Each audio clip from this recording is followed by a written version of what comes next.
Here is a look at Eric the Red and the marvelous things that he can do on the diamond.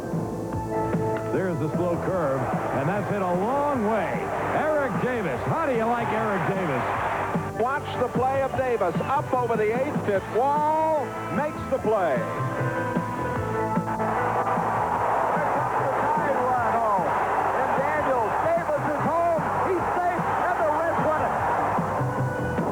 He has the best instincts for the game of baseball of any player I've been around. And I've been around some pretty good players.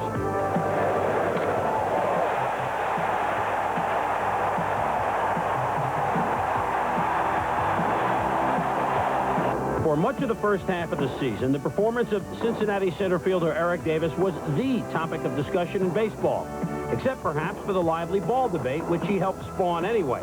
You couldn't say his name without at least thinking Triple Crown. His hitting became a given, but that's not how Davis gets his biggest thrills on the field. A lot of people talk about my home runs, but I don't get a lot of credit for the way I play defense, and that's what I strive on more than anybody anticipates. And I like to play defense, and I think me going over the wall, making the catches has been more of an inspiration to me than anything. You're not safe with anything that's hit close to going out of the park. If you're going to hit one, it better be in the second tier with him out in the outfield. He spares nobody with his defensive gems, even his boyhood buddy from Los Angeles, Darryl Strawberry. Caught! Some friend! The first week of June, he patrolled center field like few have ever patrolled it. In Riverfront, he personally saw to it that the Cardinals' Jack Clark would not grab more headlines.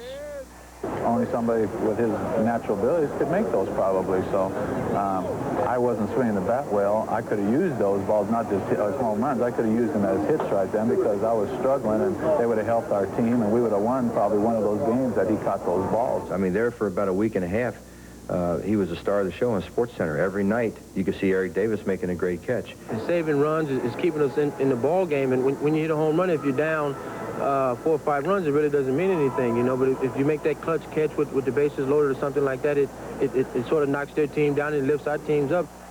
By watching these catches, you know Eric can run. But speed doesn't necessarily translate into stolen bases. It does here, because last year, Davis joined Rickey Henderson as the only men ever to hit at least 20 homers and steal 80 bases in a single year. He had 27 homers and 80 stolen bases. It may not happen this year, but is 100 stolen bases far-fetched? Everything would have to go, you know, exactly the way you plan on it. I'd have to maybe walk 100, 110 times. I'd have to get over maybe like 220 hits, and you know, because I'm gonna hit my home runs, and it's gonna be kind of tough if I don't get that many games to play in, or if an injury comes up where I can't do it, God forbid it. But it's gonna be kind of tough for me to steal 100 bases under those circumstances. Then there are the home runs. Does a man with this build, who started in organized baseball as a shortstop, look like a 50 home run man?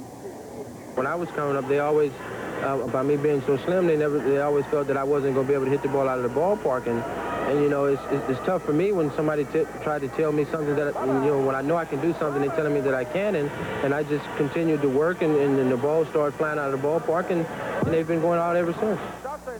A man that can combine power, speed, and defensive prowess immediately commands superlatives. People rush to compare, which really isn't just, but it is inevitable that Davis has been mentioned with the greatest outfielders of all time.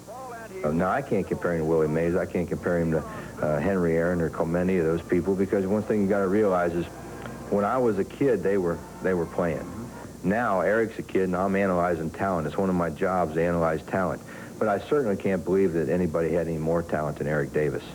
Of course, kids today can do a lot of things that kids 20 years couldn't do. You know, his leaping ability is much greater than anybody I've seen. It's an important feeling for me to even be compared to those guys, but I don't think it's right. And, you know, for me, being only in my 3rd full season and being compared to guys as, you know, Willie Mays at 600-something home runs, and Hank Aaron, you know, the all-time home run hitter, you know, they're in the Hall of Fame, and for me just to be starting out, I don't think it's fair. He's been deluged with praise and attention, but he's handled it all with the same grace he exhibits daily in the outfield.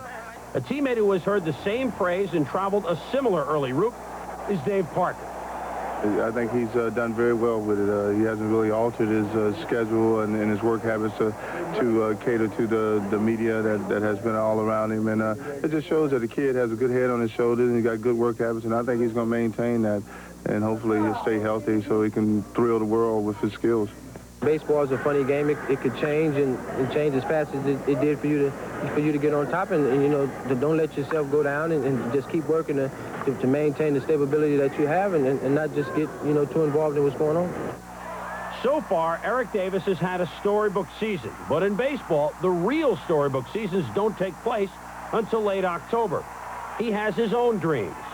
As far as I'm concerned, I'd like to have 4 hits and drive in all the runs to help us win the World Series. But you know, you can't predict what's going to happen, but if it has to end that way, I'd like to be the one to get the game-winning hit. And a sliding catch, too, or over the wall? Well, go over the wall before I get the game-winning hit, because if I don't make that catch, then we might lose.